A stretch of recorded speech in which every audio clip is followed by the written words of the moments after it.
Good afternoon, everybody. As most of you, I think, know, Sean is on reserve duty for the rest of this week, so I will be briefing you today and in the following days. I've got a few announcements here at the top before I take your questions. I have an update on the tunnel collapse at the Hanford Nuclear Waste Site in Washington State. The incident is moving from the emergency phase toward the recovery phase. After extensive testing, we remain confident at this point that there has been no indication of worker exposure or an airborne radiological release. Personnel began taking steps to stabilize and fill the hole over the partially collapsed tunnel last night, and we expect those efforts to be completed today. The site remains closed to non-essential personnel. Dedicated experts on the ground are looking closely at what next steps should be taken with respect to mitigating future tunnel breaches. In Washington, D.C. today, as Sean mentioned yesterday, the President is focused on preparations for his upcoming foreign trip. He met this morning with the Russian Foreign Minister following on the visit of Secretary of State Tillerson to Moscow last month. A readout of that meeting went out about an hour ago, and I'd refer you to that for further questions on the meeting. Outside of D.C., as part of the administration's ongoing effort to address the opioid crisis in America, Secretary Price continues his listening tour, learning from those on the front lines battling the epidemic. Today, he will meet with officials in Maine and New Hampshire to discuss how the administration can best support the local initiatives to combat this tragedy. Secretary Zinke is in Utah today, visiting national monument sites and meeting with local officials to comply with the President's executive order that ordered a review of national monument designations. The Secretary also took another step to advance the President's America First offshore energy strategy by reversing an Obama administration action to halt scientific research in the outer continental shelf. And Secretary DeVos is in Daytona Beach, Florida, to deliver the commencement address at Bethune-Cookman University. The university is a great example of the top-notch education HBCUs have historically provided and continue to provide to their students, and I know the Secretary is honored to be there today. There's also another nugget of big news, as you guys may have been paying attention, in regard to the termination of the former FBI Director Comey. The President, over the last several months, lost confidence in Director Comey. The DOJ lost confidence in Director Comey. Bipartisan members of Congress made it clear that they had lost confidence in Director Comey. And most importantly, the rank and file of the FBI had lost confidence in their director. Accordingly, the President accepted the recommendation of his Deputy Attorney General to remove James Comey from his position. Before the news broke, the President spoke to several members of Congress to inform them of his decision. Those members are Senate Majority Leader Mitch McConnell, Speaker of the House Paul Ryan, Senator Chuck Grassley, Senate Minority Leader Chuck Schumer, Senator Feinstein, Senator Lindsey Graham, House Majority Leader Kevin McCarthy, House Minority Leader Nancy Pelosi, and Congressman Bob Goodlatte. Later in the evening, he also spoke to Senator Bob Corker, Chairman of the Senate Committee on Foreign Relations. In addition to all of the big news happening at the White House today, it is also my daughter Scarlett's 5th birthday. And since I'm here and you guys aren't, I get to wish Scarlett a happy birthday. And with that, I think her first birthday wish would probably be that you guys are incredibly nice.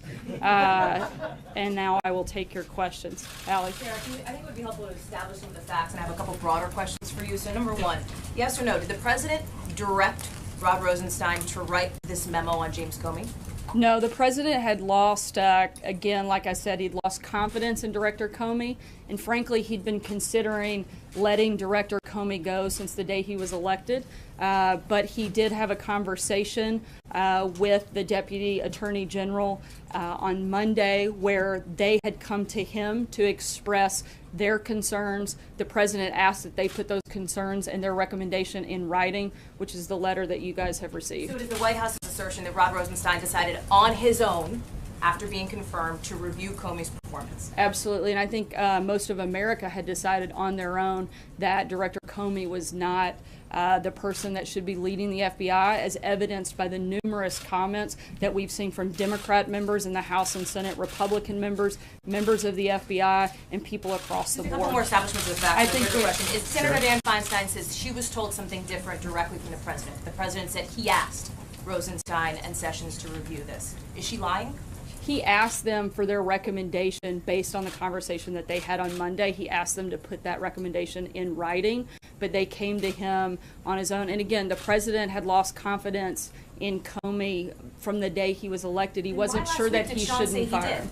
On May 3rd, Sean came out and said the president has full confidence in his FBI director. Why did he say that? Look, I think, again, he's questioned Director Comey's reason for needing to stay at the FBI. He had countless conversations with members from within the FBI. I think one of the big catalysts that we saw was last week on Wednesday. Director Comey made a pretty startling revelation that he had essentially taken a stick of dynamite and thrown it into the Department of Justice by going around the chain of command when he decided to take steps without talking to the Attorney General or the Deputy Attorney General when holding a press conference and telling them that he would not let them know what he was going to say.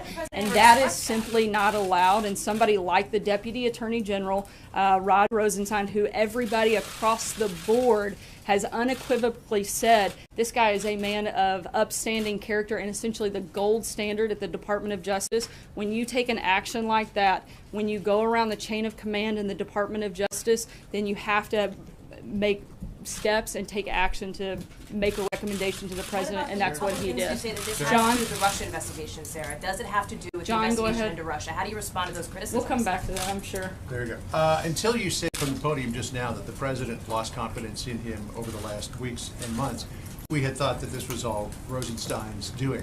When was it that, and I follow, when was it that the president lost confidence in James Comey? What was the tipping point? I think it's been an erosion of confidence. I think that Director Comey has shown over the last several months and frankly the last year a lot of missteps and mistakes. And certainly I think that, as you've seen from many of the comments from Democrat members, including Senator Schumer, they didn't think he should be there. They thought he should be gone. Frankly, I think it's startling that Democrats aren't celebrating this since they've been calling for it for so long. Well, hang on. I'll follow up. Yeah, don't forget. And I have another one I need to ask you too. But just I think this is two-question limit around here. Follow on that. You said that he made a lot of missteps and mistakes.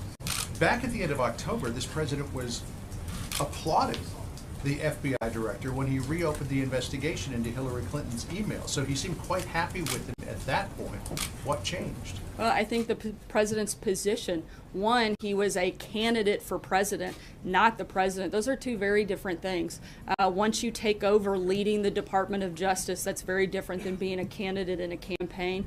As you guys all know, there's a very clear distinction between those two things. I think also having a letter like the one that he received and having that conversation that outlined the basic just atrocities in circumventing the chain of command in the Department of Justice. Any person of legal mind and authority knows what a big deal that is, particularly in the Department of Justice, particularly for somebody like the Deputy Attorney General, who has been part of the Justice Department for 30 years and is such a respected person. When he saw that, he had to speak up on that action, and I think that was the final catalyst. Just a real quick question on the meetings of this morning. The president is accused by Democrats of trying to circumvent the Russia investigation by firing Comey.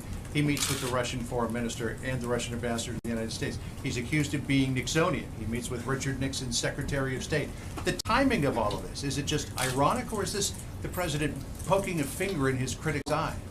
Look, these were meetings that have been on the books for a while. They didn't just happen this morning.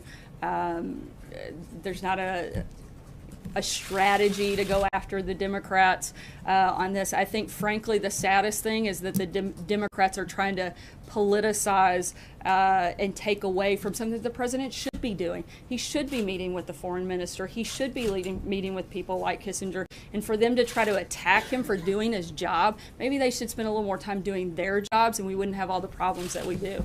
Jonathan. Sir, isn't it true that the president had already decided to fire James Comey, and he asked the Justice Department to put together the rationale for that firing? No. When did he make the decision? He made the decision for the final decision to move forward with it was yesterday, but I know that he's been contemplating it for a while. But how do you explain what Dianne Feinstein says, that the president told her that he was concerned with the mess at the FBI and asked the Justice Department to look into it? I can't speak for Senator Feinstein, but I did speak directly to the president and heard directly from him that he, again, had been considering letting Director Comey go pretty much since the day he took office, but that there was no request by him to have a review at the Department of Justice. What was the reason for the firing? What was written by the Deputy Attorney General? Is that why he did it? That was, I think, the final piece that moved the president to make that quick and decisive action yesterday. What did he mean in the letter that he wrote informing Comey that he was being fired? He said on 3 separate occasions, Comey had told him that I am not under investigation. What were those 3 occasions that the FBI director told the president that he wasn't under investigation? I'm not going to get into the specifics of their conversations, but I can tell you that Director Comey relayed that information to the president. Jeff? Following up on that, Sarah, did the president ask Director Comey whether he was under investigation when they had these meetings? Again, I'm not going to go into the specifics of their Is the conversations. White House concerned that, I mean, he obviously made a decision to stick that in the letter and to make that public. Are there any concerns that it was inappropriate that they had that type of a conversation? No. Charlie? How important was the FBI director's failure to stop the leaks coming out of the FBI to the president? How important was that? I think that's probably one of the many factors. I mean, you can't deny somebody that wasn't a problem. And so I think that was just another one of the many reasons that he was no longer had the confidence of the president or the rest of the FBI. Can we expect more firings from the Justice Department? Not that I'm aware of today. Thank you, Sarah. Going forward, does the president want the Department of Justice to shut down what he's called a taxpayer-funded charade investigation?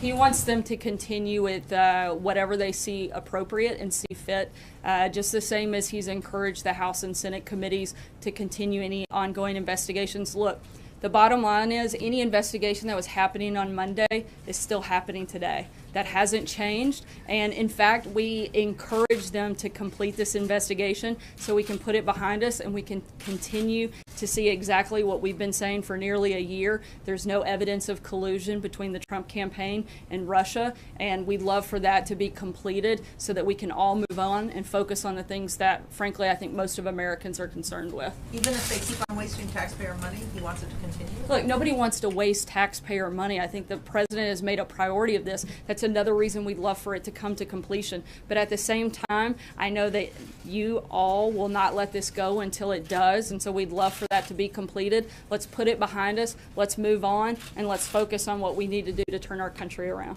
Sarah, 2 questions. One, was the White House aware at the time of this decision and announcement that grand jury subpoenas in the case of Michael Flynn had just gone out? No, nor should we have been. Do you know anything about that process? No, I don't. I'd have to refer you to. And does the White House believe that if these FBI investigations are going to proceed in these allegations of Russian interference, do you support continued funding and support who to lead that investigation? Who is going to be running that right now? Are you confident that that would be McCabe, or does it have to be somebody else? Right now, I believe that would fall to the Deputy Attorney General, Rod Rosenstein, and we are incredibly confident in his abilities, as I believe you can tell by the rest of the Senate, including many Democrats, are as well, given the fact that he was confirmed 94-6 and had overwhelming praise from both sides of the aisle. I think there's complete confidence in him. And another reason, frankly, for Director Comey to be out of the way so that they can have somebody leading this effort that everybody across the board has respect and confidence in. Nobody wants this to be finished and completed more than us, so that we can focus on what we need to do here. Sarah, the president said, or excuse me, Sean Spicer said just a week ago today, the president has confidence in the director.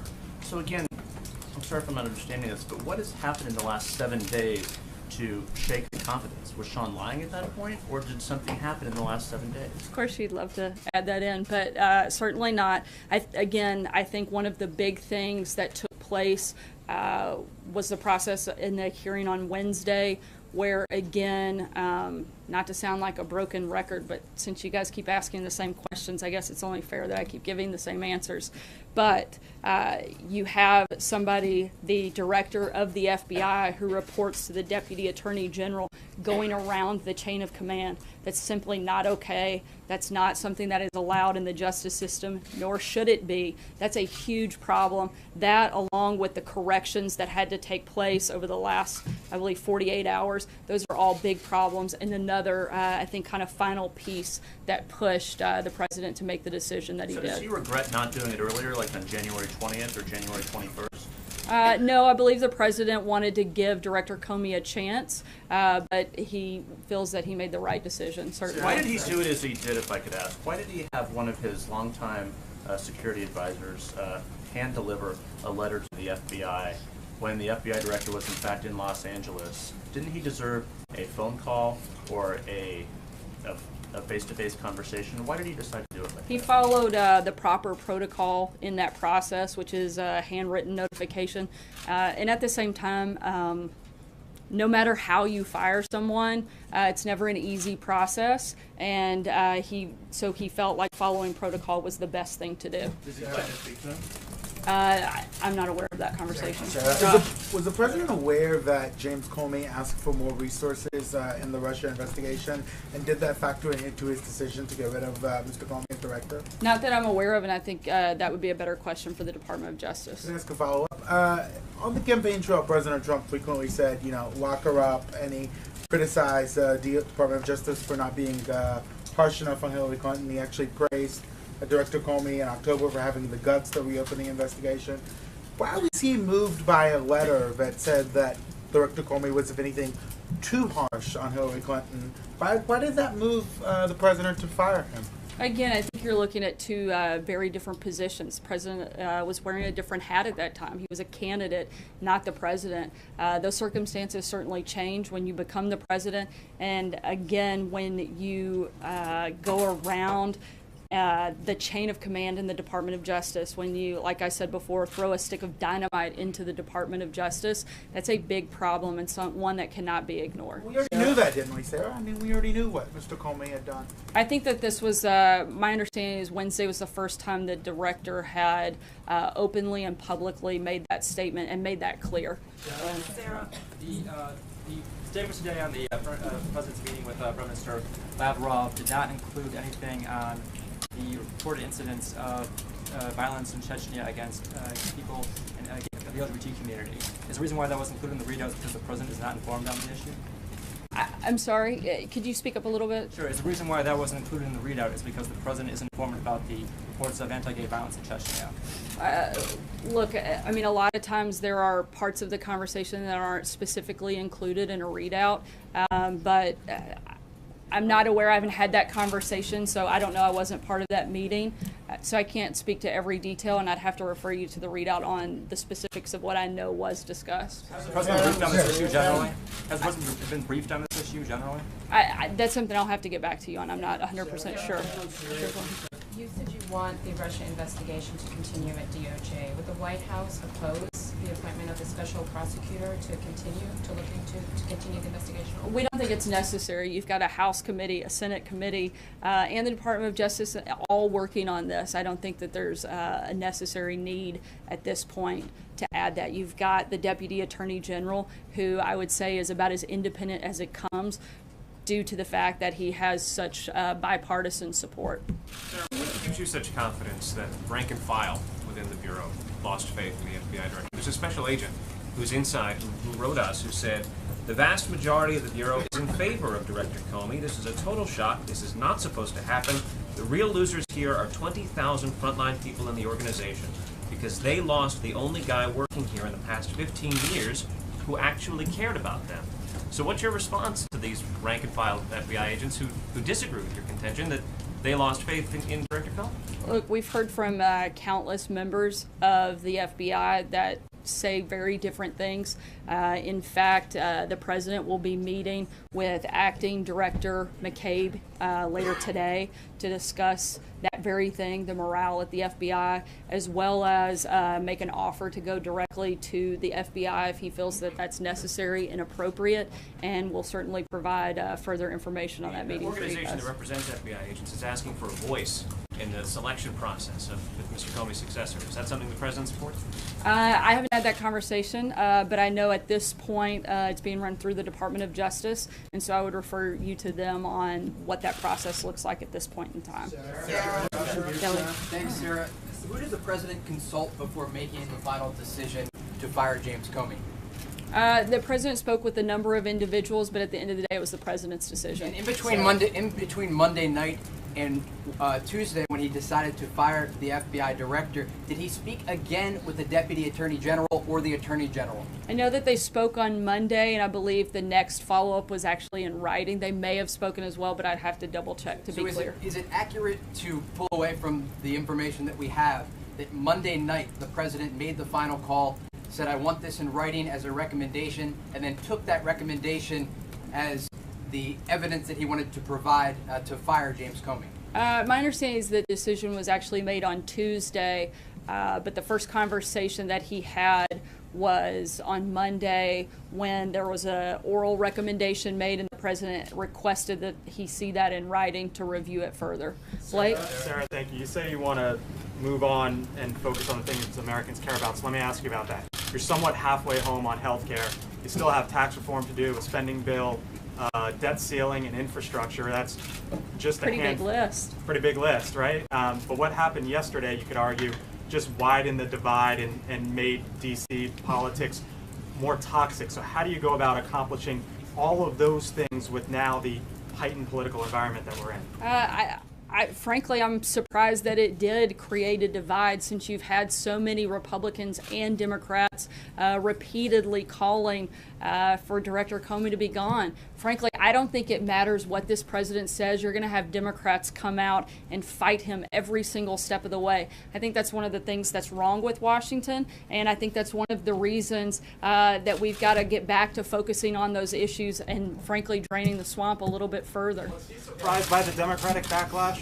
Did he anticipate it, considering some of the past statements? How could he have, considering the fact that most of the people that are declaring war today were the very ones that were begging for Director Comey to be fired? If Hillary Clinton had won the election, which thank God she didn't, but if she had, and she had been in the same position, she would have fired Comey immediately, and the very Democrats that are criticizing the president today would be dancing in the streets celebrating. So it's just I think the purest form of hypocrisy. Jennifer? Thanks, Sarah. Two questions. One, there's a report in Israel that indicates the president has made a decision not to move the U.S. Embassy from Tel Aviv to Jerusalem. Can you confirm that? Has he made a decision on that? The president has not made a decision yet and still reviewing that. John Gizzi? One more follow-up. Oh, sorry. Also, President Erdogan, in a speech, I think this morning, warned the president against moving the embassy to Jerusalem. Does that warning and warnings from other Arab leaders play into his decision as he's considering this move? I'm not going to get into the decision-making process here. All I can tell you is that he's still reviewing it, and as soon as we have a decision, I know we'll be happy to report back to you guys. John? Yeah, thank you, Sarah. Two questions, both related to the selection of a successor to Director Comey.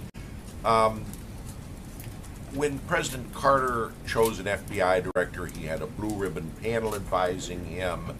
Presidents Clinton, Obama interviewed several candidates. Is the president going to follow this pattern, or does he have some individual in mind at this point? Right now, I know that there are several individuals being considered, and the first step will be determining the interim director, and that is being handled through the Department of Justice, and so I would refer you to them for right now. And the other question I was going to ask was... Oh yeah, I forgot. You've got two. I've got two, and I'm pretty nice, Charlotte, aren't I? Scarlet, but that's okay. That's okay. Doesn't get a question anymore. He's not. Yeah, it's a southern thing, maybe. Her daughter, who's had a birthday. But Just want to make sure we got that in again. Happy birthday, Scarlett. Scarlett. Gone with the wind. Come on, John. No, I was going to say it is a fact that the Association of Former FBI Agents and Veterans of the Bureau generally prefer people who have been agents themselves or have a background in the FBI. Only 2 former agents have been director in the last 4 decades. Will the president consider current or former agents for the position? I would say that he's not ruling anything out at this point, but again, as of today, the Department of Justice is handling the first step in this process. Norma. Should the Attorney General, who has recused himself from the Russia investigation, have any role in the selection of a successor? And given the fact that in his 100-day interviews, the President himself said he had confidence in Director Comey, at this podium, the American people were told he had confidence in Director Comey. Can people take at face value what the President says about personnel issues like this, or his views on things, if just 2 weeks later he's out? Absolutely, you can take full confidence in the words of the President. In terms of whether or not Attorney General Sessions should have a role, look, the FBI is doing a whole lot more than the Russia investigation. I know everybody in this room and probably most of the media around the world would like to think that's the FBI's sole responsibility, but that's probably one of the smallest things that they've got going on their plate in the 20,000 employees that work there, and so he should absolutely have a role in seeing who runs that agency and that department. Zeke? Hi, Sarah. Does the president have confidence in the acting director? Yes, he does. Okay. And secondly, you mentioned earlier that you're encouraging the FBI to move on from the Russia investigation. Is it appropriate for the White House to be directing the FBI what to do with any investigation they're currently investigating? I don't think that that was the nature or the intent of my comment. Wasn't to direct the FBI, but I think it's simply we're fully compliant with helping this process move along. We'd like to see it completed so that, frankly, all of us can move on and focus on things that Blake listed earlier, like tax reform, like healthcare, like infrastructure. Those are big programs, big priorities for this administration, and frankly, what we'd like to be the #1 thing that we're talking about here today, every single day, is not FBI investigations, but things that frankly affect American voters and American taxpayers every single day. Sarah. What exactly precipitated the Monday meeting? Was that because of the hearing last week, and what he said there, or did the Monday meeting with the president have a DOJ official come out of a longer process of consideration of Comey? The Department of Justice officials were here for other business, not specifically to meet with the president on that. The topic came up, and they asked to speak with the president, and that's how it moved forward. Previously talked to Attorney General Sessions or Deputy Attorney Rosenstein about the possibility of going this way with Comey? Not that I'm aware of, no. Sarah, I'm sorry? Did it come up in the discussion process before the confirmation when the president was considering nominating Rosenstein? Did he talk about Comey with Rosenstein then? No, not that I'm aware of. Mike. The president's statement that he talked to Comey about whether or not he was being investigated raises several questions. Can you talk about why you're not willing to add any more to that, about who asked for that and why that was discussed? Who asked for what? I'm sorry. About whether or not the president seems to be trying to exonerate himself in this. I mean, can you talk about why you won't add any more to what that conversation was, how that took place, when it took place? I think it was three occasions. You said you'd clarify those 3 occasions and who initiated. Yeah, again, I'm not going to get into the specific details. I'll check and see if we have follow-up on that, but at this point, I'm not going to comment any further than what was spelled out in the letter. I'm sorry? Why was it in the letter? If you don't want to clarify or comment, why was it put in the letter in the first place? Look, I think it was something that far above my pay grade was decided to be included, and again, I'm not going to get into the specifics of that. Thanks, guys.